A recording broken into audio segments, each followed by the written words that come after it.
Bem-vindos à segunda parte do resumo do livro Senhora, uma obra magnífica de José de Alencar.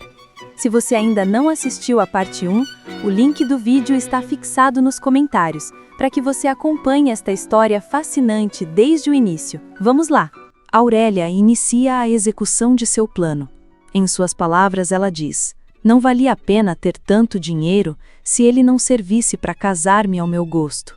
Ela exige que Lemos desmanche o casamento de Adelaide e Fernando. Determinando o valor do homem que a traiu por dinheiro, ela estabelece o preço de 100 contos de réis para que Lemos ofereça a Fernando para se casar com uma noiva misteriosa, com a condição de que a identidade da noiva seja revelada somente no dia do casamento. Fernando, com sua ambição e ganância conhecidas e já afundado em dívidas que se acumulavam a cada dia, aceita a proposta milionária sem saber quem era a noiva. Para facilitar seu próprio plano, Aurélia intervém para que Adelaide e Dr. Torquato pudessem se casar. Ela instrui Lemos a assegurar a Amaral que Torquato possuía uma fortuna de 50 contos de réis, sendo que ela mesma deu esse dinheiro para Torquato. Essa quantia, disfarçada de dote, foi essencial para que o Sr. Amaral consentisse em desfazer o casamento da filha com Fernando e permitisse a união dela com Torquato. Com isso, Adelaide e Dr. Torquato se casam e Aurélia serve de madrinha. A presença de Aurélia como madrinha nessa situação era mais um elemento em seu elaborado plano de vingança e demonstração de poder, um evento orquestrado para humilhar Fernando ainda mais. Naquele momento, Fernando via diante de si as duas mulheres que ele havia traído sucessivamente em nome do amor maior que o consumia: o dinheiro. Mal sabia ele que o objeto desse amor seria usado para tratá-lo com a mesma esmagadora e implacável frieza que ele infligiu à mulher que verdadeiramente o apreciou. Ele inicialmente se sentiu sortudo, acreditando ter alcançado não apenas a riqueza, mas também o amor de sua vida. No entanto, essa felicidade é rapidamente desfeita na noite de núpcias, quando Aurélia o confronta com uma frieza cortante, revelando que ele não foi escolhido por amor, mas como um marido comprado. Aqui, inicia-se a fase de quitação no livro, onde Alencar cria uma metáfora poderosa da relação senhor-escravo.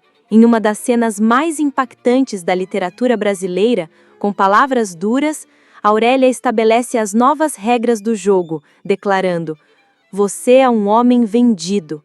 Eu comprei você. Você é minha propriedade. Eu sou a senhora da casa. Eu sou a sua senhora." Com isso, Aurélia deixa para trás a jovem ingênua que foi, assumindo plenamente o papel de senhora de suas próprias decisões e destino, e da vida de Fernando. Ela lhe entrega um cheque com o restante do dote, afirmando: "Estamos quites, e posso chamá-lo meu marido, pois é este o nome de convenção." Aqui, ela não se refere a nada romântico, mas sim no sentido de posse de Fernando como algo de sua propriedade, uma coisa que agora lhe pertence, e o título de marido é somente para cumprir as convenções sociais. Fernando sente-se profundamente atingido pelo cruel insulto, indo do céu ao inferno com as palavras que o arremessam em um abismo de vergonha e humilhação.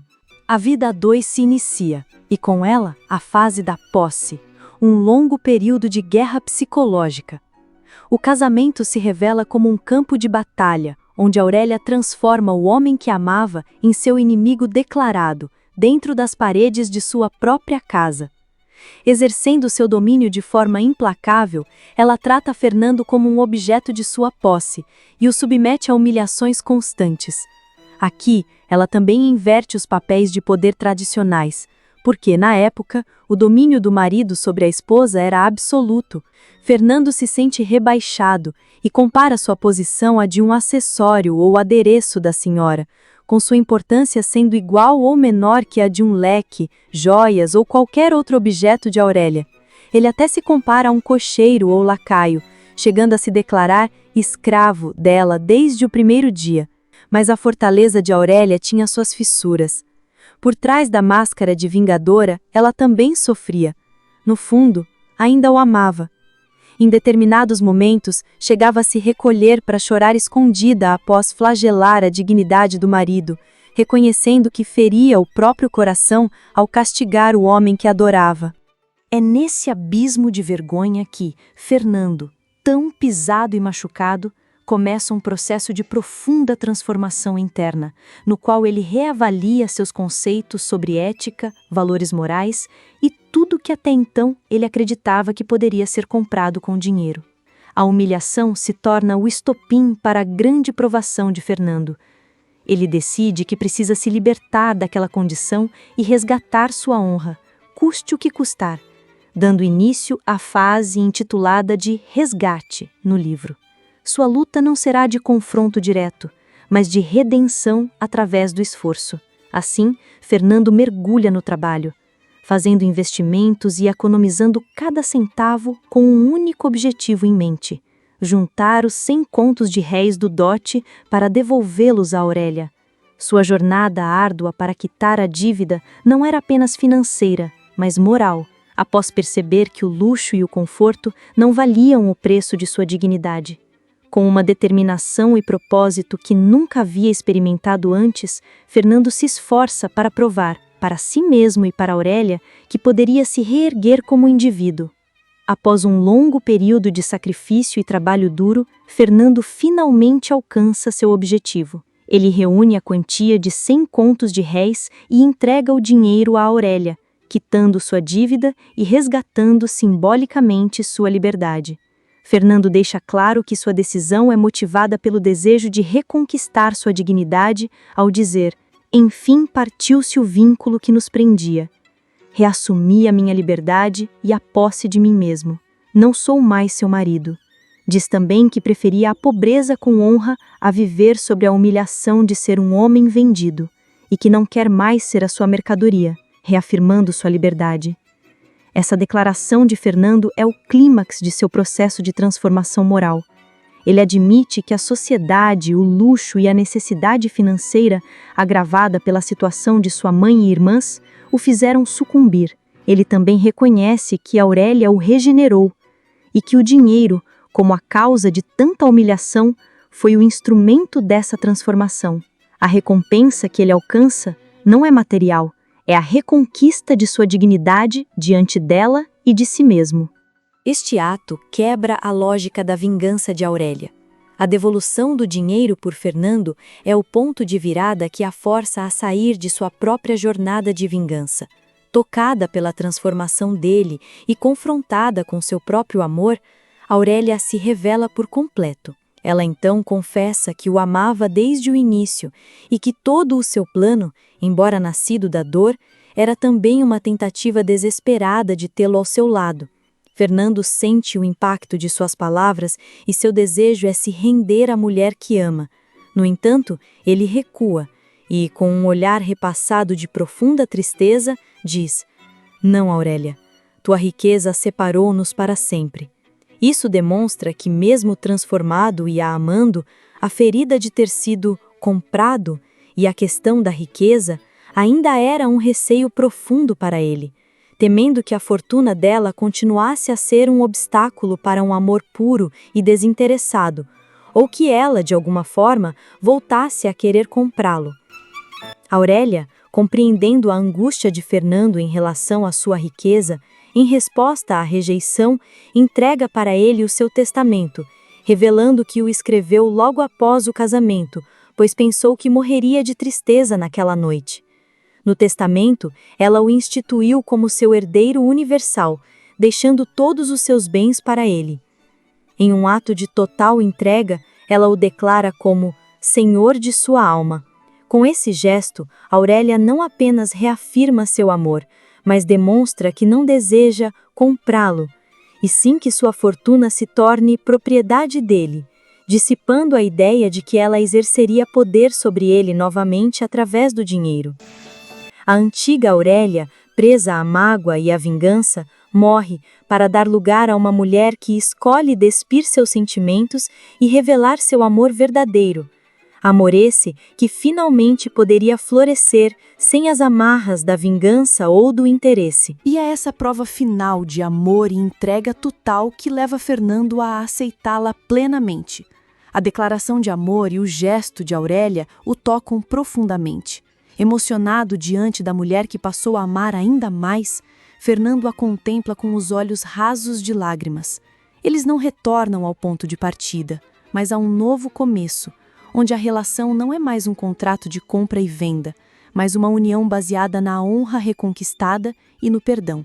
Aqui, eles celebram o amor como a força redentora, capaz de curar as feridas mais profundas e de transformar as relações humanas.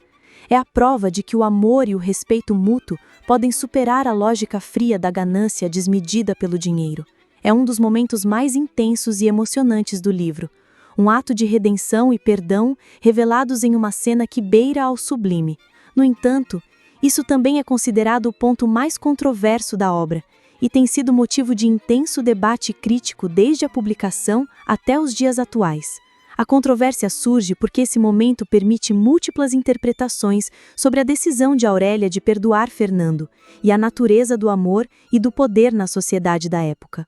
Para alguns, esse momento representa o triunfo do amor romântico sobre o orgulho e o dinheiro. Essa interpretação celebra a vitória dos sentimentos genuínos e do respeito mútuo sobre as conveniências sociais e a mercantilização das relações. Uma segunda interpretação encara o momento como uma domesticação da protagonista. Nessa visão, a Aurélia, poderosa e à frente de seu tempo, que inverteu os papéis de gênero e usou seu poder financeiro para desafiar as regras perversas da sociedade, acabou por se submeter aos valores conservadores de sua época. Sua queda e a entrega da fortuna e de declaração de amor a Fernando seriam uma concessão de José de Alencar à ideologia patriarcal que a obra, em grande parte, parecia criticar. Essa visão sugere que a protagonista, após exercer seu poder, no final das contas, é contida e domesticada. Uma terceira interpretação sugere o extremo oposto, onde, na verdade, é Aurélia quem domestica Fernando, sendo esse momento o último e supremo ato de controle de Aurélia. De acordo com essa perspectiva, Aurélia não se submete a ele passivamente, mas sim a um novo Fernando, um homem que ela mesma forjou. Ou seja, que seu plano de vingança foi desde o início calculado por ela como um projeto de construção do marido ideal, onde a jornada de redenção de Fernando era o tempo todo parte desse plano de Aurélia, onde ela o comprou e humilhou propositalmente com o único intuito de que ele, por si só, reconhecesse sua falha moral e ética e em seguida criou as condições para que ele se redimisse, o transformando e o moldando no homem honrado que ela, secretamente, sempre desejou que ele fosse.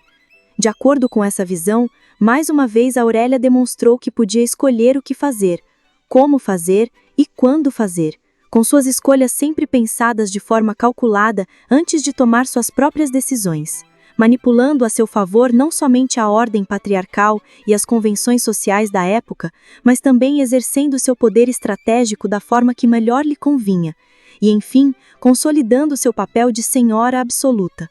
Essas diferentes visões tornam Senhora uma obra relevante e intensamente debatida entre gerações de críticos e leitores.